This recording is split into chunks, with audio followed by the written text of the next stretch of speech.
You're standing on a coastline at 3 a.m. The sky is dark. There's no moon. The ocean ahead of you is featureless in every direction. No islands, no lights, no landmarks, nothing. And somewhere above you, invisible in the black, a bird the size of your fist is flying.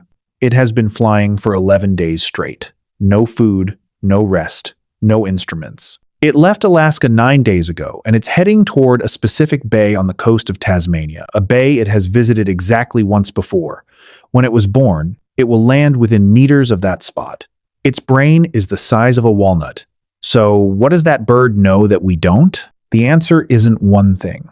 It's never just one thing. There are layers here, and each layer is stranger than the last. There's physics happening inside a living eye. There's a color that bird can see that you will never see. There's a map made entirely of smell, drawn across thousands of miles of open ocean. And there's a star chart that bird memorized before it ever left the nest. Let's go. Most people assume birds use landmarks, coastlines, mountains, rivers, the same way we'd use roads.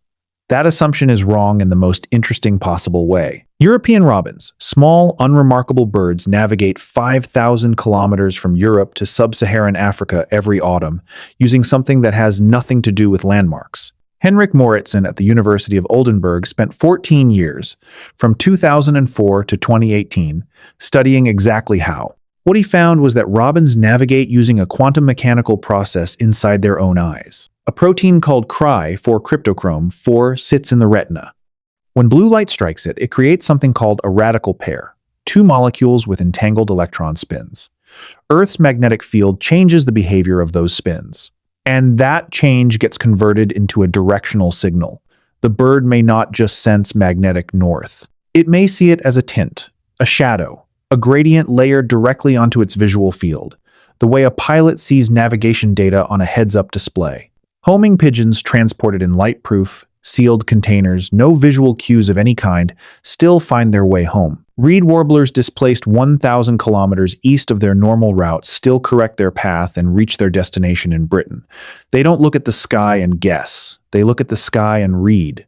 Now here's where it gets stranger. That quantum compass isn't hardwired at birth. It has to be learned. Stephen Emlyn at Cornell University raised indigo buntings inside a planetarium in the late 1960s, rotating the artificial night sky around a fake pole star. The birds imprinted on that fake axis. When released, they navigated toward the false pole, not magnetic north. The star map is not instinct.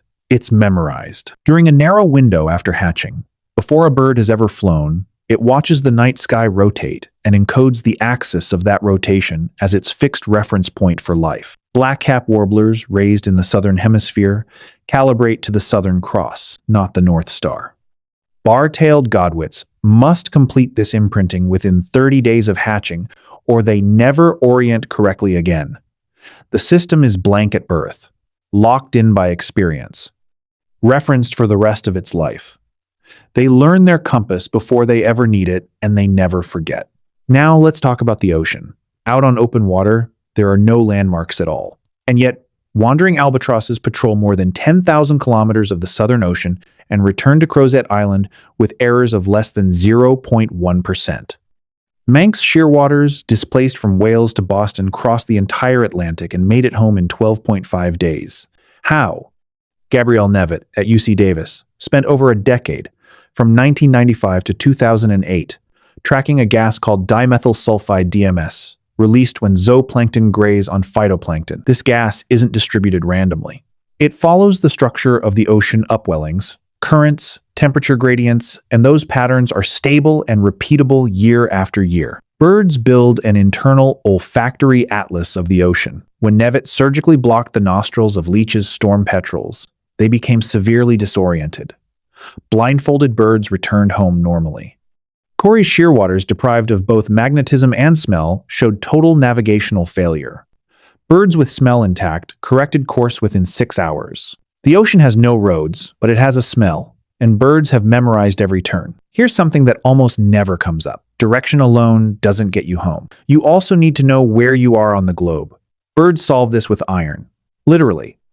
Gerda Fleissner at Goethe University. Frankfurt used electron microscopy in 2003 to find chains of magnetite crystals embedded in the subcutaneous tissue of homing pigeon beaks crystals arranged in a precise three-axis array, 1 to 5 micrometers in diameter, connected directly to the trigeminal nerve. This structure may function as a biological flux gate sensor, measuring not just the direction of Earth's magnetic field, but its intensity and inclination angle, both of which change predictably with latitude and longitude. The eye gives compass heading. The beak gives position. Together, they form something that functions like a biological GPS. Rainbow trout evolved the same magnetite system independently. So did loggerhead sea turtles. Same solution, different lineages, same physics. They don't just know which way is north, they know exactly where on Earth they're standing. But here's the part that almost nobody talks about. Every one of these systems can be broken, and we've been accidentally breaking one of them for 80 years. In 2014, Moritson's lab in Oldenburg tried to replicate standard European robin orientation experiments and found the birds completely disoriented. Same protocols as before, same birds. Nothing worked. After months of troubleshooting, the cause was traced to something invisible: ambient AM and FM radio frequency electromagnetic fields from the surrounding city. Fields 1,000 times below international safety thresholds. Fields 50,000 times below anything previously thought to be biologically significant. When the lab was lined with grounded aluminum sheeting, orientation was immediately restored. Decades earlier, in the 1970s in ADS, the U.S. Navy's Lawrence C. transmitter network on San Clemente Island in California correlated with disrupted nesting patterns in Pacific seabirds near transmitter sites. Nobody understood why at the time. Now we do. The cryptochrome system is so sensitive because it has to be to detect a 50 microtesla planetary field that any oscillating electromagnetic signal in the right frequency range disrupts it, regardless of intensity. The most precise sensor is also the most fragile. But here's the thing. The moment you remove the interference, the system snaps back to full function, which proves it isn't vestigial, it isn't decorative, it is central. There's one last thing I saved for the end, because this question was never really about birds. Polynesian navigators crossed 10 million square kilometers of open Pacific and found islands covering less than 0.01% of the ocean's surface. They used star maps, swell patterns, wind, and the behavior of birds. Viking navigators used the solar stone, almost certainly Iceland spar calcite, which detects polarized light and can locate the sun through total cloud cover, the same optical physics that underlies certain bird navigation theories. These weren't workarounds. These were multi-system, redundant, physics-exploiting navigation suites built in culture and memory rather than biology, but structurally identical to what birds carry in their bodies. We didn't invent GPS because we needed it.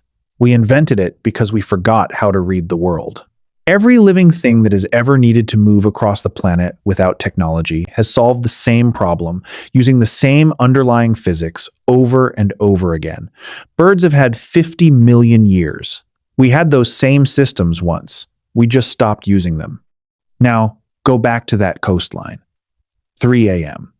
The ocean ahead of you, black in every direction. Somewhere above you, invisible, a bar-tailed Godwit tagged 4 BBRW by the U.S. Geological Survey in 2022 is descending. It flew 13,560 kilometers non-stop from Alaska.